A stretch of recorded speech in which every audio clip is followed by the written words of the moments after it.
Entonces, gráfico final. La hora de llegar a presentar resultados. Eso, los apuntadores se los dejarán de una manera hermosísima en los apuntes. Importante, vean de que esto es median, no mean. Aquí vamos a presentar medianas. Entonces, group wise median, no mean. Tengan cuidado, tiene que ser de las medianas.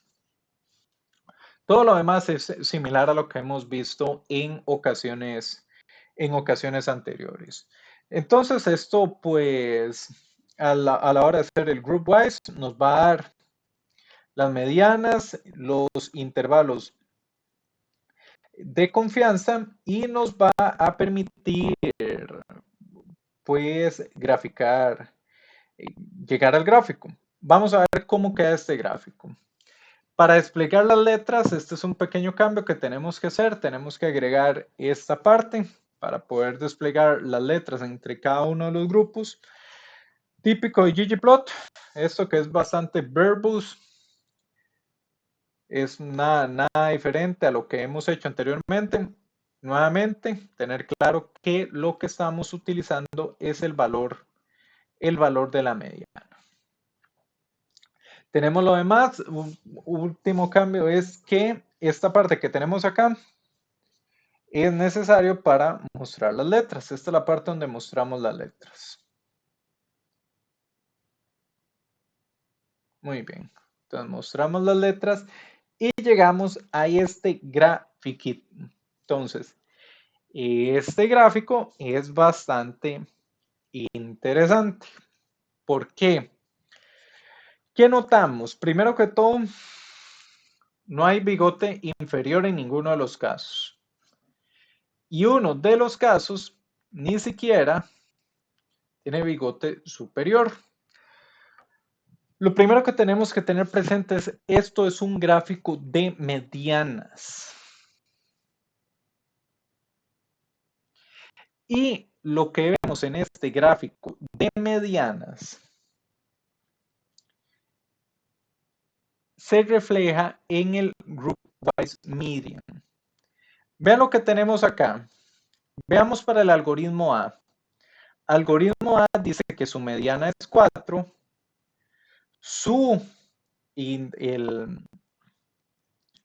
percentil inferior es 4 y el superior sí es 4.5. Ven que el bigote y la mediana es el mismo valor, el bigote inferior y la mediana es el mismo valor, por eso no tiene bigote inferior. Mientras que si tiene bigote superior, 4.5, que es el percentil superior, donde lo puse acá, el percentil superior que es 4.5. Recordemos que esto es intervalo de confianza tal como lo tenemos acá. Vean, por ejemplo, el que no mostró ningún bigote es que el inferior como el superior son iguales. Son iguales. Acá tenemos algo. A la hora que llegamos y presentamos resultados, va a ser sobre las medianas de los grupos. Sin embargo, hay una pregunta que nos puede surgir. ¿Por qué vamos a presentar resultados sobre las medianas de los grupos si la prueba de Kruskal-Wallis, si no le evaluamos los supuestos, no podemos referirnos a las medianas? ¿Qué decís, Kevin? Lo primero es que como no pasan los supuestos y no se puede trabajar con el min, entonces a lo que entiendo estas pruebas trabajan realmente con la mediana, o sea, realmente no podemos afirmar que tenemos una distribución normal, por ende no podemos presentar los datos como si fueran normales porque se podrían derivar otras estadísticas, digamos, incorrectas si uno dice estos datos son normales y los presentamos así. Correcto, ahí tenés un punto muy, muy importante que tocaste, es por la naturaleza de los datos, presentar un promedio puede ser súper incorrecto. Nuevamente, uno se puede ahogar en un río de 4 centímetros de profundidad promedio. y es correcto, no se puede ahogar porque va a haber partes hondísimas. El promedio no nos dice mucho. El asunto era, retomando a la primera parte de la clase, Kruskal-Wallis, dependiendo si evaluamos supuestos de la prueba de Kruskal-Wallis, tenemos dos clases de hipótesis. Si evaluamos supuestos, la hipótesis es sobre las medianas. Si no evaluamos los supuestos, la hipótesis es sobre las distribuciones de los grupos. En este caso, no evaluamos supuestos. Entonces, lo que derivamos del análisis no fueron conclusiones sobre las medianas. Las conclusiones que sacamos fue, tenemos dos grupos, sacamos muestras aleatorias, la probabilidad de que formen parte de la misma distribución o de que los rangos sean iguales. Sin embargo, estoy presentando medianas.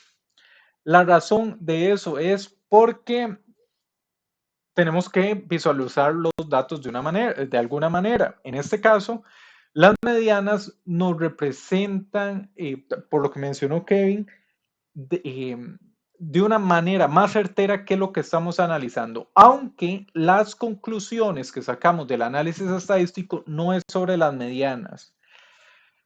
¿Qué quiero decir con esto, José Pablo? José Pablo, quiero decir que la prueba de Don con Kruskal-Wallis, el resultado son esas letras. ¿Me sigue, José Pablo?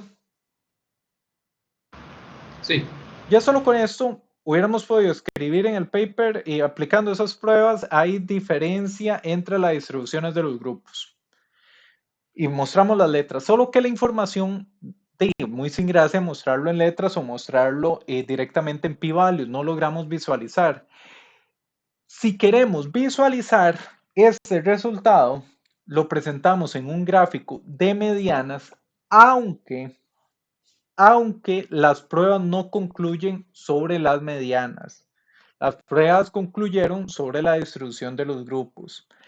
Este gráfico, aunque muestra medianas, también nos muestra el resultado de la conclusión de las pruebas sobre la distribución de los grupos. ¿Dónde lo muestra? A, B y C. Esto muestra la prueba de Don con Kruskal-Wallis. ¿Me explico, Kevin? Ok, ok. Uh-huh. Tenemos que... Entonces, si uno lo quiere ponerte ya en el artículo o lo que sea, así es como se presenta el resultado. Es solo como con letras y demás, no mezclando nada que tenga que ver ya con los estadísticos de promedio y todo eso. Correcto. Okay. Acá he sido porque he sido enfático en esto de que la hipótesis y demás, porque encontré bibliografía que yo no me esperaba que fuera misguided, de que indujera el error. Es un cuidado que creo que más bien le he metido más empeño a esto del asunto, de cuidado de las hipótesis que realmente lo que vaya a ser relevante.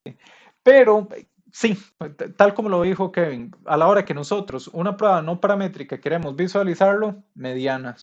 Y acá las letritas son suficientes para decirnos que provienen de distribuciones distintas. Y eso nos lleva a finalmente lo que es la leyenda del gráfico. Gráfico de la mediana del puntaje del rendimiento en función del algoritmo. Las barras de error representan el intervalo de confianza al 95% con el método del percentil. Y esto es todo con respecto a pruebas no paramétricas.